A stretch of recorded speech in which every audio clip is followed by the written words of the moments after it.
Hello Cowboys Nation, welcome to another video, and without further ado, let's get to another round of news from America's team. Injury-riddled Cowboys hold workouts, sign 2 players to the practice squad. The Dallas Cowboys are one of a handful of NFL teams that have suffered incredible losses to key players due to injury. No further proof is needed other than watching the game at Pittsburgh and seeing the 5th and 6th defensive ends on the depth chart playing the majority of the game. That backup magic will have to continue for the next few weeks while Micah Parsons, DeMarcus Lawrence, and Marshawn Kneyland join the previously injured Sam Williams on the bench. In response to Kneyland's injury during the Steelers game, the Cowboys brought in a handful of defensive ends for a workout.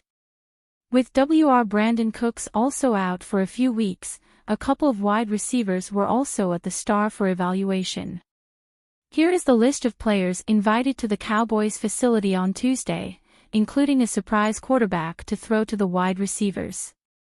Quarterback Max Duggan. Wide receiver Denzel Mims.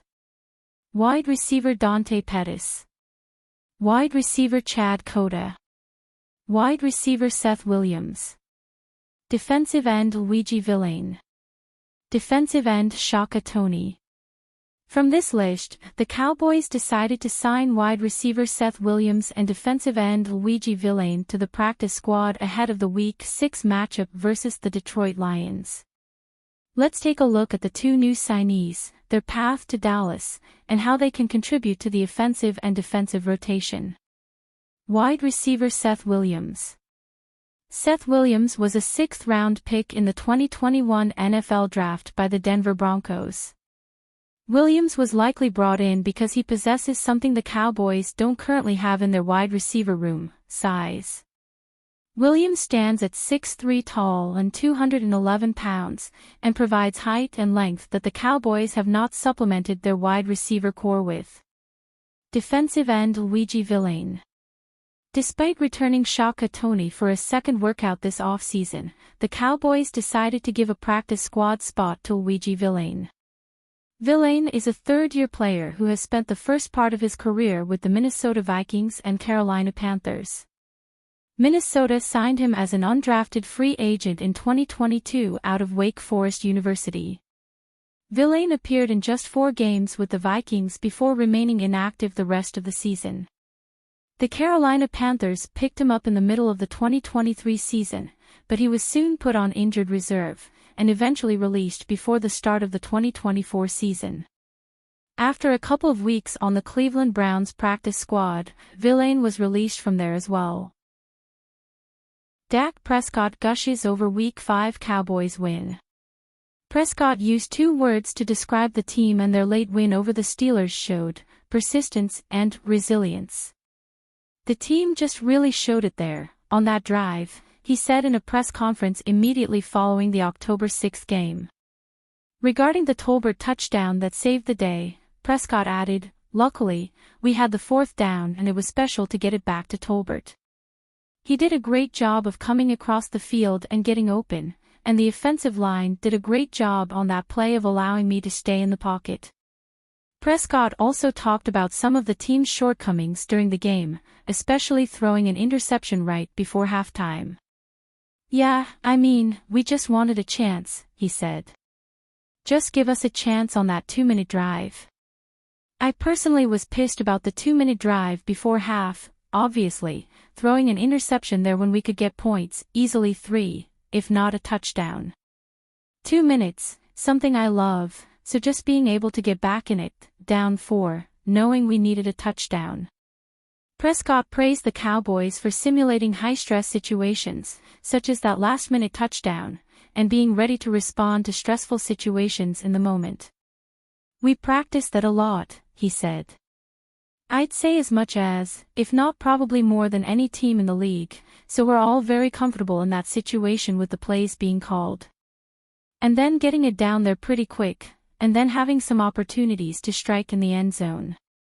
Next up, the Cowboys play the Detroit Lions, who are 3-1, on Sunday, October 13, on home turf. Cowboys urged to add violent RB to replace Ezekiel Elliott. However things shake out for the Cowboys for the rest of the way at running back, even if Rico Dowdle winds up holding on to the RB1 job for the remainder of the season, there is still a strong chance that the team will need to add a better long-term answer at the position going forward. Dowdle is a free agent next offseason. So is Ezekiel Elliott. There's no guarantee that the current 1-2 punch, such as it is, at running back will be back in Cowboys uniforms in 2025. Dowdle is a good candidate to come back, but Elliott will need replacing. Given the strength of the season being had by Heisman Trophy candidate Ashton Jeanty at Boise State, it's likely the Cowboys would have to set their sights slightly lower on finding a back in the 2025 NFL Draft.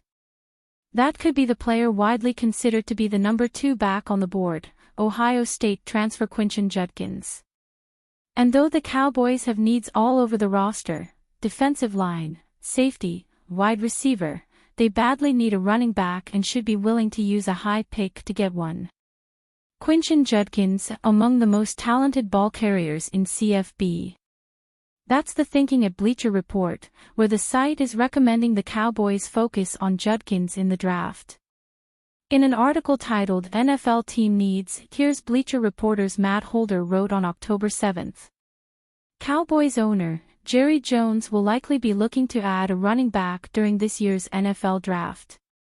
The Ohio State product would be a good target seeing as he's currently the second-ranked back on B/R's big board and shows the potential to become a complete back at the next level. Judkins is among the most talented ball carriers in college football, scout Damian Parson wrote. He presents an NFL-ready frame at 215 pounds with the contact balance to match. Judkins is a difficult RB to tackle once he breaks containment.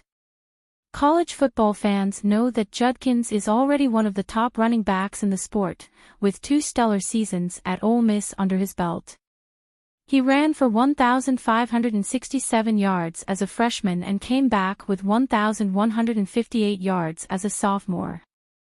He tallied 34 touchdowns in 2 years, 31 of which came as a rusher. Making the switch to the Buckeyes will increase Judkins' profile, even if it does not bolster his numbers. He is splitting carries at OSU but is still averaging 93.6 yards per game and has 5 touchdowns in 5 outings.